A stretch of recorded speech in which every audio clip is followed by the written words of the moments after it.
it hasn't seen any light, I guess, for a long time. And we're building community center and theater. And I think for that one for me is very personal, just because it's kind of almost going back to where I first grew up in the US. So just kind of that kind of stuff. And obviously I want to support women entrepreneurs and women startup founders. So I do a lot of that as well. So as much as I can support them with finance and as well as resources. Is it hard, like with these, you say the production company, like, are you aware? I mean, like you're still on this show, it's a reality show, you're real, it's all real, but like, you are in this unique position that, you kind of came up with this idea and this is your day job for scripted, fine. But like, are you still like consciously aware when the cameras, you know what I mean? Like, cause you're behind the camera and you're a producer in a sense. Yeah, it was hard to switch at the beginning because you're worrying about things that you really shouldn't be worrying about because when you're in a reality show, it's really hard because you got to stay present. That's the hardest thing. And you can't really be worrying what other people or the crew's doing, all that stuff. With the scripted, obviously a little bit different because you know where that scene is going. You have a beginning, middle, and end. Where unscripted, you have no idea where this is going. So you really have to stay present. So I had to really turn that side of my brain off. But our crew is so great, honestly. Like our showrunner, Chris Collins, and then all of our other EPs, Troy, Elise, everybody is so great and so supportive. So it's so nice to shoot with the crew that you trust and that has your back and it's gonna get the best footage possible. Why do you think this show is so successful? Like from the minute I watched it, I was like, this is now granted, I also love Selling Sunset. So let me just say, shout out to Netflix because they are killing the game of reality TV. But this is such a great show. Like, and most people agree. Like, why do you think this show is so popular and people love watching it so much? I think the show has all the elements it needs. It obviously has the glam, the party, the fun, and it's also it's very entertaining. There's a lot of funny scenes because the the chemistry with cast is all very organic. We've all been friends. It's not just a bunch of random people shooting together. And also, I think has a lot of heart because we talk a lot about real life problems. My relationship problems, infertility, finding real parents. Healing. So there's a lot of real problems that audience can relate to and problems that people deal with, despite, it doesn't matter if your race, your status, any of that stuff. It just, as humans, that we all deal with. Do you think this will open, the doors now, like you said, like Asian representation? I mean, if you look at reality shows, I mean, there's certainly nothing like this out there or even close. Yeah, absolutely. And that's what we're hoping for. We can't, with this show, obviously we have to think Crazy Rich Asian, the movie, we have to think Fresh Off the Boat, even Kim's Convenience Store. So we have a lot of projects that kind of open the door for this. Without those project success, I don't think Bling Empire would be able to be greenlit. And hopefully with the success of this project, we can greenlight other all Asian casts or just Asian cast projects. That's true. You're right. I didn't even think about Fresh Off the Boat, but that's a good point too. That probably helped just for the timing of that was ending. And you're right. Absolutely. Well, listen, I mean, people have spoken out because now there's a great season. Congratulations. But now we're all ready for a little bit more here. So, I mean, Dorothy Wang did an interview with Page Six where she said, probably by the end of the summer. Kim said, you guys are not going to wait long. So is there anything you can tell us about the timing of season 3? Can I just say ditto to them too? Yeah, I mean, hopefully, I think there's a lot of questions in the air from season 2, and there's a lot of stories that hasn't round up yet.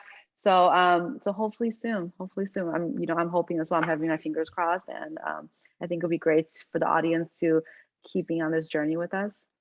Can you see, because there was this epic scene, between Anna and Christine where it kind of looked like this was going to be a knock them down, drag them out, like, oh God. But now it looks like, they might be coming together and coming in Kane's direction.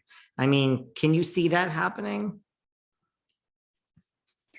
I don't know. This crew and this group is so hard to predict.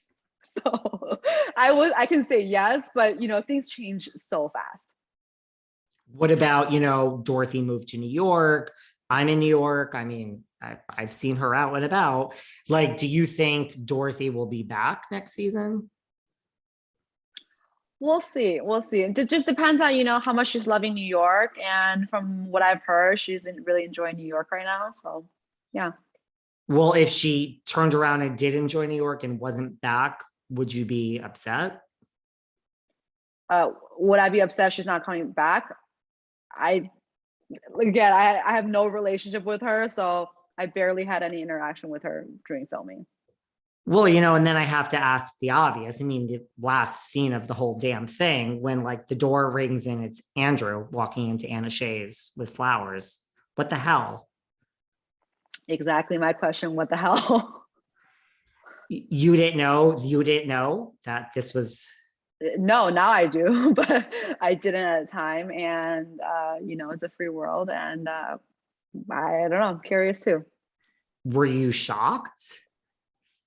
I mean, I was shocked when I first heard about it. I didn't, so me watching it wasn't the first time I heard about it. So I did hear about it afterwards. And, you know, it's just, I think it doesn't really have much to do with me at this point. And it's a free world, and he can go wherever he wants, and she can go wherever she wants, or she can talk to whoever she wants. And yeah, I wish him the best.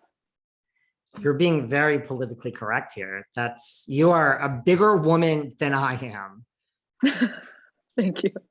Do you have, and like, then we'll wrap up in a few minutes. Do you have any regrets, like anything you did? We talked about like, people that have left, like Cherie, just they didn't really want to deal, which is understandable. Like, is there any like scene or anything you're just like, I would have done that differently? It doesn't have to, not even relating to Andrew, just in general, or like, I wish I just handled that a little different. Not yet. But that doesn't mean that it's not coming. Because again, when you're put in positions and you're on the spot, you're always going to act differently. Especially when emotions are very high. But not yet. I think everything for me happened for a reason. Obviously, there's things that I wish it turned out a little bit different, especially things I've done with Andrew. But no regrets. And then what do you do when you're not working or filming this reality show? Like, what do you do for fun? I sit on my couch and watch TV and take bubble bath. Well, those are two good things. What, like, do you have any, it's not reality TV, but like, do you have any guilty pleasures? Like, what shows are you into? Ozark is really great. I love. Breaking Bad. Oh my God, Breaking Bad is one of my all-time favorite. Entourage, Sex and the City, Curb, Larry David's Curb, Enthusiasm. Those are great shows. So those I'll watch those. You is like, You is brilliant. Every season is like better than the other. It's so good. Yeah, because for me, like when the season ends, like where are they gonna go? They got married. Where's this gonna go? And they always come up with something new and that you don't expect. So great job to the writers. Did you watch Gossip Girl with Penn when he was in Gossip Girl? Oh my God, of course. Gossip Girl. Like I didn't watch a new one because I just don't want to ruin it, but the old one, of course, like loved it. It was so good. Ozark, I loved. I know everyone still loves it. Somehow it got away from me. I'm like, I am so confused about what is going on in this show, but everyone, I think I'm just too busy and I watched kind of like half-assed and like, but yeah, I'm so confused by what Ozark that I'm just like, I can't watch this anymore, but everyone says it's great and I need to just retry it. Ozark is one of those things you just cannot do anything. You got to put your phone on the silent. I even put the captions on the bottom so I don't miss anything. And sometimes I have to rewind and then watch it again. So it's one of those shows that you really, really have to pay attention to. Wow, you are really serious. And so, I mean, because yes, as soon as the captions are on, I'm like, okay, this is too much. What do you want people, before we wrap up, as we wrap up, what do you want people to take away, like, as they watch the show, as they watch you, like, what do you want people to say, like, this is what I'm taking away from Bling Empire? I just wanted people to have fun. That's really it. I want them to just have fun and, laugh with us, cry with us, and celebrate with us. That's just really it. I think it's, this came out like really during like the height of the pandemic. And to me, I was like, I loved it. But when it first came out, I was like, I don't know, this could go one way or another. It could be like totally tone deaf in the sense that like the world is like falling apart. Yeah. And I know it was filmed way in advance and, but, it's such a good show. I think it did exactly what you're saying. It was fun. it's true escapism when you are dealing with people, as you say, that have way more than $600 million. It's